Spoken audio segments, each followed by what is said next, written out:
దాంట్లో నుంచి మళ్ళీ ఎంక్వైరీ చేయాలని ప్రయత్నం చేస్తూ ఉన్నాం. నేను 2-3 క్వశ్చన్ సింపుల్గా అడుగుతా ఉన్నా.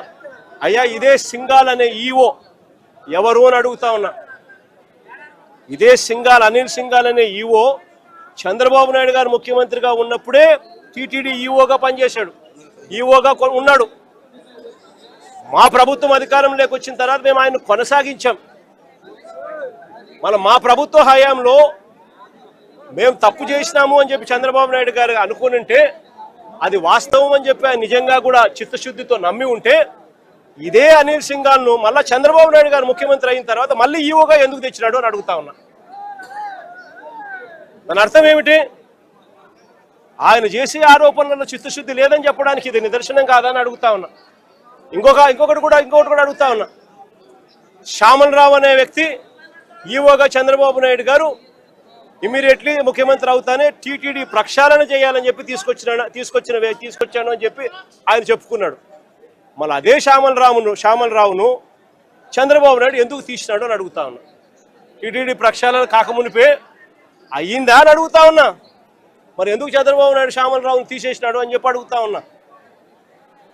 ఇదే చంద్రబాబు నాయుడు గారు ముఖ్యమంత్రిగా ఉండగానే, ఇదే శ్యామల్ రావు ఈఓగా ఉండగానే ఈ ట్యాంకర్లన్నీ కూడా పోవడము, టీటీడీ రిజెక్ట్ కావడము, రిజెక్ట్ అయిన ఈ ట్యాంకర్లు మళ్ళీ తిరిగి టీటీడీలోకి వచ్చినాయని చెప్పి సిబిఐ వాళ్ళు చెప్తా ఉన్న నేపథ్యంలో చంద్రబాబు నాయుడు గారి ప్రభుత్వానికి ఇది మచ్చ కాదా అని అడుగుతా ఉన్నా. రాజకీయాలు చేస్తా ఉన్న చంద్రబాబు నాయుడు దీనికి సమాధానం చెప్పాల్సిన అవసరం ఉందా లేదా అని అడుగుతా ఉన్నా. పాపం చేసింది ఎవరు అని చెప్పి కూడా ఈ సందర్భంగా మరొకసారి కూడా ప్రశ్నిస్తూ బుద్ధి జ్ఞానం చంద్రబాబు నాయుడుకి రావాలని చెప్పి మరొకసారి కోరుతూ సెలవు తీసుకుంటాం.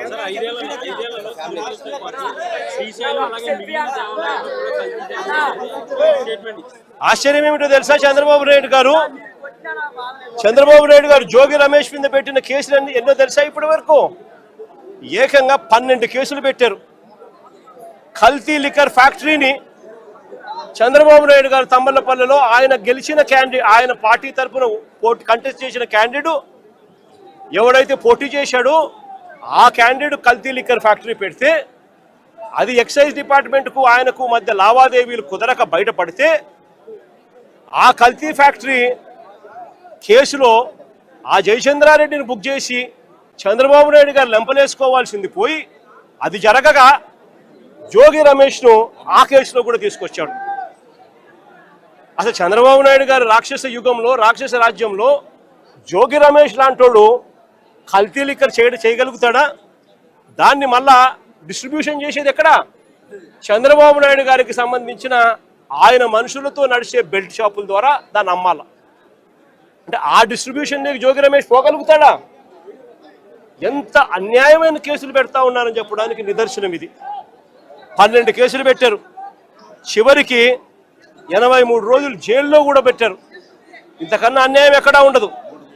చివరికి జోగి రమేష్ కొడుకు చిన్న పిల్లోడని కూడా చూడకుండా ఈ పిల్లోడు యాక్టివ్గా వాళ్ళ నాయన జైల్లో ఉన్నప్పుడు ఈ పిల్లోడు యాక్టివ్ అవుతున్నాడు అని చెప్పి ఈ పిల్లోడి మీద 7 కేసులు పెట్టినారు. జోగి రమేష్ భార్య మీద 1 కేసు పెట్టినారు. వీళ్ళే పోలీసులే దౌర్జన్యం చేసి ఆమె పోలీసుల మీద దౌర్జన్యం చేసింది అని చెప్పి ఆమె మీద